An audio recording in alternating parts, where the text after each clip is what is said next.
참나.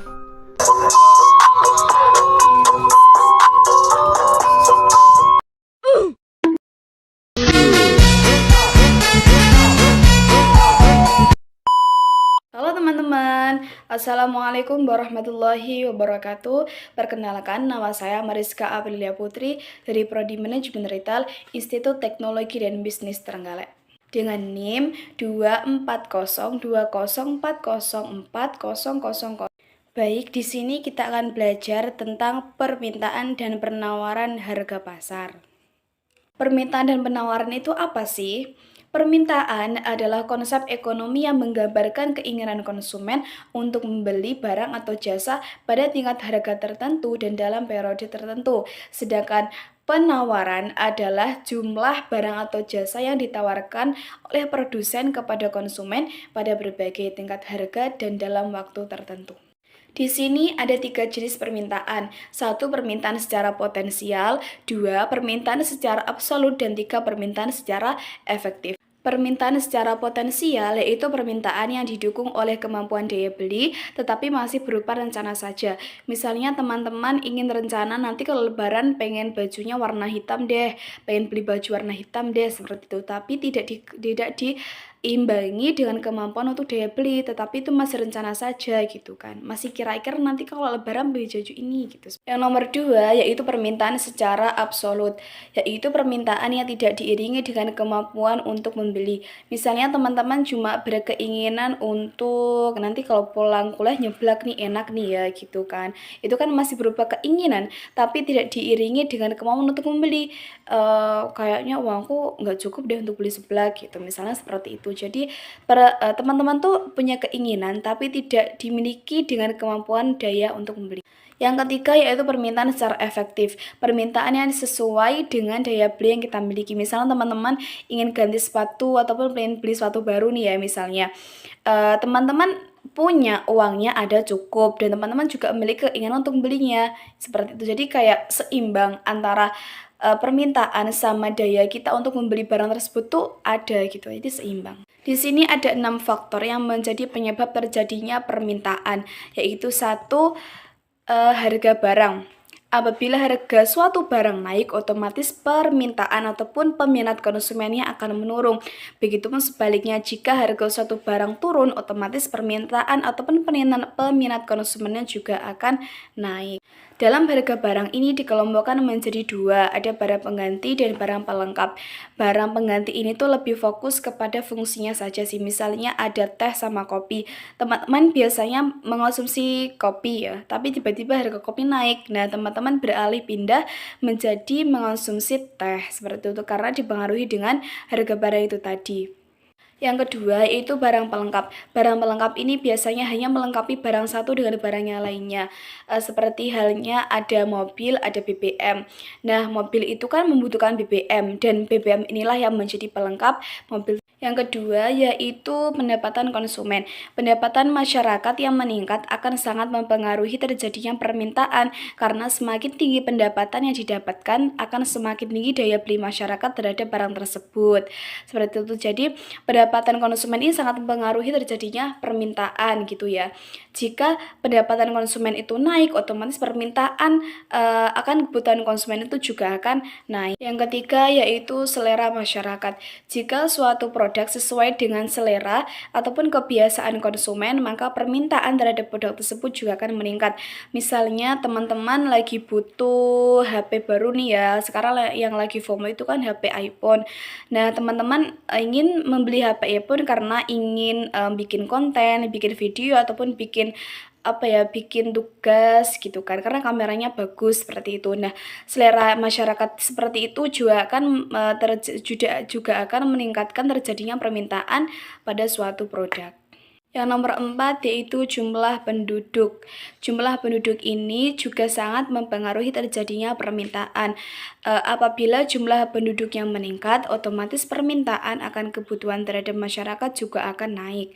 Seperti itu, misalnya di Indonesia sekarang ini tuh kan ada berjuta-juta masyarakat, otomatis produsen juga akan meningkatkan produksinya untuk memenuhi kebutuhan masyarakat. Yang nomor 5 yaitu perkiraan harga di masa depan. Jika konsumen memprediksi bahwa harga suatu barang akan naik, maka permintaan juga akan meningkat. Misalnya besok diberitakan di TV gitu ya, di TV tiba-tiba BBM naik gitu. Otomatis masyarakat akan membeli BBM itu sebelum besok karena besok sudah beda harga. Nomor 6 yaitu kondisi geografis. Konsumen akan memenuhi kebutuhannya sesuai dengan kondisi lingkungan di mana ia tinggal. Misalnya sekarang ini kan lagi musim hujan. Lagi musim hujan ini kebanyakan masyarakat juga membutuhkan seperti payung, seperti jas hujan, seperti itu. Jadi kondisi geografi ini sangat mempengaruhi terjadinya permintaan. Misal lagi kalau teman-teman ingin misalnya lagi hujan enaknya nyeblak kali ya, atau lagi hujan kayaknya enak ya bakso. Sekarang penawaran. Penawaran itu secara teori adalah semakin tinggi nilai dan kualitas suatu produk, maka akan semakin banyak penawaran atau jumlah produk yang diproduksi. Penawaran ini lebih fokus kepada produsennya, seperti itu. Dan dalam penawaran ada 5 faktor yang mempengaruhi terjadinya penawaran. 1, harga barang. Sama ya, sama dengan permintaan tadi. Apabila harga barang naik, tetapi kualitas produk tetap sama, maka akan terjadi proses tawar-menawar antara konsumen dan antara penjual dan pembeli gitu. Begitupun sebaliknya, jika harga barang naik akan tetapi kualitas dan daya tarik produk bagus, maka konsumen akan mencari-cari barang tersebut dan produsen pasti produksi lebih banyak lagi. Kayak gitu. Penawaran ini lebih cenderung ke produsennya. Nah, jika harga barang itu tiba-tiba naik ataupun turun, otomatis produsen itu akan akan mengembangkan supaya produk tersebut juga mendapatkan margin keuntungan, supaya si produsen juga tetap mendapatkan laba gitu, juga nggak bakalan rugi. Yang kedua yaitu biaya produksi. Apabila harga produksi meningkat dan harga penjualan tetap sama, maka produsen akan mendapatkan margin keuntungan yang kecil atau bahkan rugi. Nah, ini biaya produksi, misalnya ada tukang bakso. Produksi bakso itu kan juga membutuhkan daging dan tepung, dan misalnya harga daging dan tepung itu lagi naik ya, otomatis si produsen juga akan meningkatkan harga produknya supaya mereka tetap mendapatkan margin dan keuntungan gitu.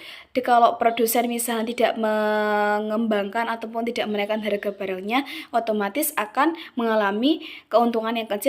Yang nomor 3 yaitu karena kemajuan teknologi. Dengan kemajuan teknologi otomatis akan menekan biaya produksinya dikarenakan dapat mengurangi biaya produksi. Nah, kemajuan teknologi ini misalnya dulu teman-teman bekerja dengan di rumah, dengan diam saja, dengan online di rumah. Sekarang karena adanya kemajuan teknologi, karena adanya mesin, karena adanya kecanggihan teknologi di zaman sekarang, teman-teman bekerja sekarang misalnya di pabrik ataupun di perusahaan-perusahaan yang memang ada teknologinya gitu.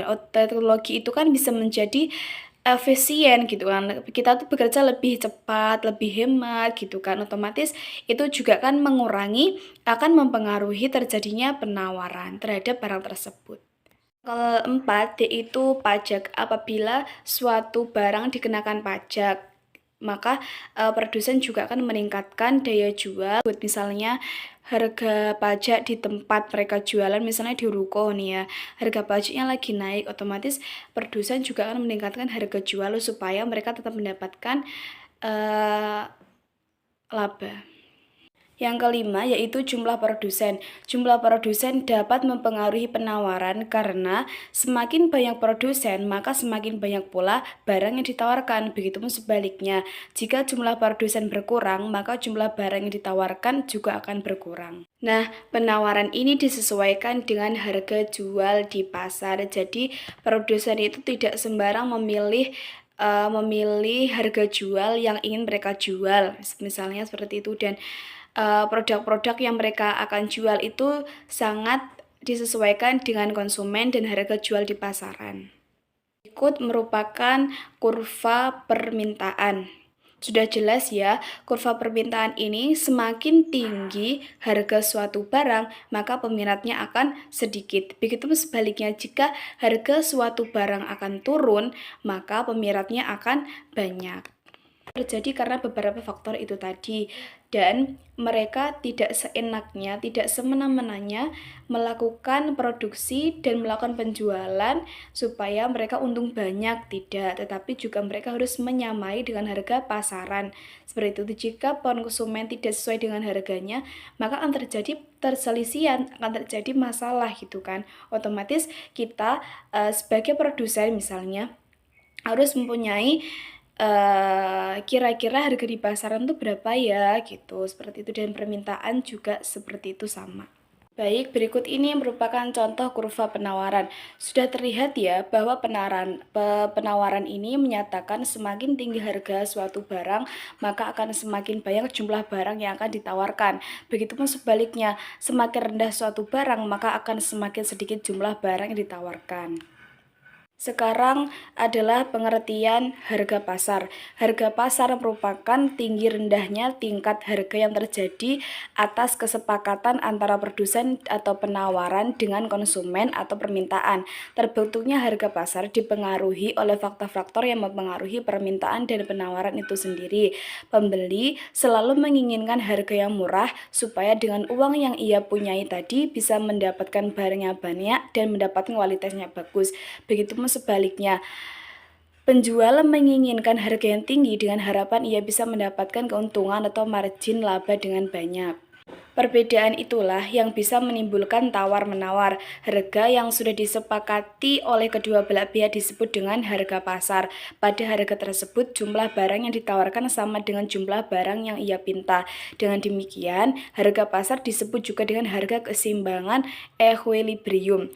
Melalui penetapan harga akan terlihat posisi kelayakan produk dari nilai ekonomisnya. Dalam kesimpulan harga pasar ini, faktor terpenting dalam pembentukan sebuah harga yaitu kekuatan permintaan dan penawaran konsumen.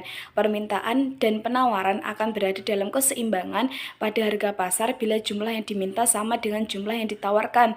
Bisa disimpulkan bahwa ini merupakan proses terbentuknya harga pasar terjadi apabila antara penjual dan pembeli terjadi suatu proses tawar-menawar. Yang nomor 2, adanya suatu kesepakatan harga ketika jumlah barang yang diminta sama dengan jumlah barang yang ditawarkan. Jadi, hal ini bisa diartikan bahwa kebijakan harga maksimum mengakibatkan terjadinya kelebihan permintaan. Hal ini bisa diciptakan pasar gelap, yakni suatu kegiatan jual beli yang dilakukan tidak secara terbuka dan bertentangan dengan kebijakan harga maksimum yang dilaksanakan. Baik, dalam bab ini bisa kita ringkas bahwa adanya harga pasar itu juga ditentukan adanya permintaan dan penawaran dari konsumen. Tentunya jika harga pasarnya misalnya nggak sesuai dengan permintaan atau penawaran konsumen, produk tersebut pasti tidak akan terjual dengan laku, pasti produk tersebut akan mengalami kerugian. Baik, sekian dari saya. Jika ada salah mohon dimaafkan. Wabillahi taufiq wal hidayah. Wassalamualaikum warahmatullahi wabarakatuh. Dadah.